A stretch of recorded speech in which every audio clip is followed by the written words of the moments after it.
चिराग पासवान और पशुपति पारस के झगड़े में यानी चाचा भतीजे के झगड़े में एनडीए में कहीं ना कहीं टूट हो गई है। पशुपति पारस जो है राजद में जा सकते हैं और वही सीट पशुपति पारस को मिल सकती है जिस सीट से जो चिराग पासवान के कैंडिडेट लड़ेंगे। यानी 5 वो सीटें जिन पर चिराग पासवान के कैंडिडेट लड़ेंगे वही सीट राजद के तरफ से पशुपति पारस को मिल सकती है। क्या कुछ चल रहा है, क्यों एनडीए छोड़कर पशुपति पारस केंद्रीय मंत्री थे वो पद भी छोड़ दिए, आखिर क्या हुआ, इसी पर चर्चा करेंगे। उससे पहले नमस्कार, मैं विष्णु राव और आप देख रहे हैं आक्रोश आपका न्यूज। चैनल पे नए हैं तो चैनल को सब्सक्राइब जरूर करें और वीडियो को ज्यादा से ज्यादा लाइक और शेयर करें। चिराग पासवान और पशुपति पारस, वह सीट हाजीपुर सीट जिस पर रामविलास पासवान लड़ा करते थे। चिराग पासवान का कहना है कि हाजीपुर सीट हमारे पिता की सीट है, हम इसे नहीं छोड़ सकते।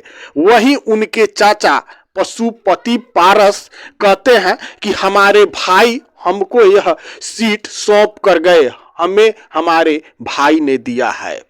तो कहीं ना कहीं पशुपति पारस भी अड़े हुए थे और चिराग पासवान भी अड़े हुए थे। चिराग पासवान भी इस सीट को गंवाना नहीं चाहते थे, छोड़ना नहीं चाहते थे और यह विवाद इतना बढ़ गया कि आखिरकार पशुपति पारस को एनडीए छोड़ना पड़ गया।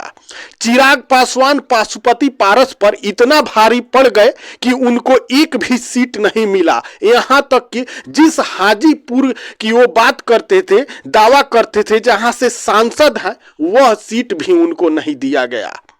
और यही कारण है कि पशुपति पारस केंद्रीय मंत्री पद से इस्तीफा तो दिए और साथ में एनडीए से भी बाहर हो गए हैं।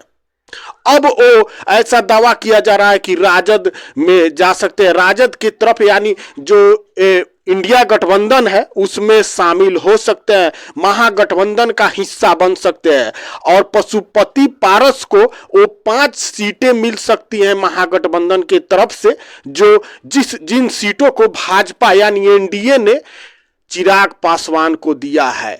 जैसे हाजीपुर, पशुपति पारस कहते हैं हम हर हाल में हाजीपुर से लड़ेंगे। तो कहीं ना कहीं महागठबंधन के तरफ से, राजद के तरफ से वह 5 सीट पशुपति पारस को दी जा सकती हैं चिराग पासवान के काट में, यानी उनके विपक्ष में खड़ा किया जा सकता है पशुपति पारस को, यानी चिराग पासवान के चाचा को। पशुपति पारस ने प्रधानमंत्री का आभार भी जताया। उन्होंने कहा कि हमने एनडीए गठबंधन में पूरी वफादारी के साथ रहा, लेकिन हमारी पार्टी और हमारे साथ इंसाफ नहीं किया गया है।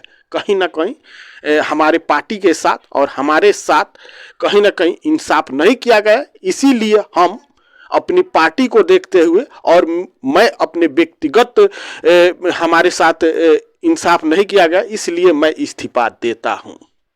तो चिराग पासवान युवा नेता है और अपने चाचा पे इतने भारी पड़े कि हाजीपुर सीट क्या कहें, एक भी सीट उनकी पार्टी को नहीं मिला। यानी कुल मिलाजुला कर देखा जाए तो पशुपति पारस को सीधे तौर पे नकार दिया गया है। हाँ, यहाँ यह कहा जा रहा था कि पशुपति पारस को राज्यपाल का ऑफर मिला था, लेकिन पशुपति पारस ने राज्यपाल का ऑफर ठुकरा दिया। राज्यपाल नहीं बनना चाहते हैं पशुपति पारस। अभी केंद्रीय मंत्री थे एनडीए गठबंधन में, लेकिन केंद्रीय मंत्री रहने के बावजूद उन्हें नकार दिया गया है। सोचिए आखिर क्या कारण था। जिस चिराग पासवान से अमित शाह, जेपी नड्डा मिलते थे, उनसे बातें करते थे, चिराग पासवान उसी समय से दिख रहा था कि चिराग पासवान कहीं ना कहीं पशुपति पारस पे भारी पड़ रहे हैं, क्योंकि उनसे अमित शाह मिल रहे थे, जेपी नड्डा मिल रहे थे, वहीं पशुपति पारस से सम्राट चौधरी मिल रहे थे। तो सोचिए कितना बड़ा फर्क है। और पशुपति पारस यह बता रहे थे कि मैं आधिकारिक घोषणा एनडीए का देखना चाहता था। जैसे ही आधिकारिक घोषणा एनडीए के तरफ से हुआ सीटों का कि किसे कौन सी सीटें मिलती है, उसके बाद पशुपति पारस ने ऐलान कर दिया कि हम एनडीए में नहीं रहेंगे। केंद्रीय मंत्री पद से भी इस्तीफा दे दिया और आज मंगलवार को वो आ सकते हैं। उसके बाद वो तय करेंगे कि पशुपति पारस किधर जाएंगे। लेकिन दावा किया जा रहा है कि पशुपति पारस राजद में जाएंगे और राजद यानी महागठबंधन के तरफ से वही 5 सीटें उनको दी जाएगी जिस पर चिराग पासवान के कैंडिडेट 5 सीटें चिराग पासवान को एनडीए के तरफ से दिया गया है, जिसमें हाजीपुर भी शामिल है और हाजीपुर से लेकर बाकी 4 सीटों पर पशुपति पारस को भी वही सीटें दी जा सकती हैं जिन पर चिराग पासवान का उम्मीदवार चुनाव लड़ेगा। बाकी इस मुद्दे पर आपकी क्या राय है कमेंट करके जरूर बताइएगा। क्या एनडीए से बाहर होकर पशुपति पारस ने ठीक किया या क्या एनडीए को पशुपति पारस के बाहर होने से घाटा हो सकता है? क्या चिराग पासवान जो है पशुपति पारस से ज्यादा उनका वोट बैंक है? क्या पासवान जाति और जो पिछड़ी जाति है उस पर अब चिराग पासवान का वर्चस्व हो चुका है? कमेंट करके जरूर बताइएगा और चैनल पर नया है तो चैनल को सब्सक्राइब जरूर कीजिएगा। जय हिंद, जय बिहार।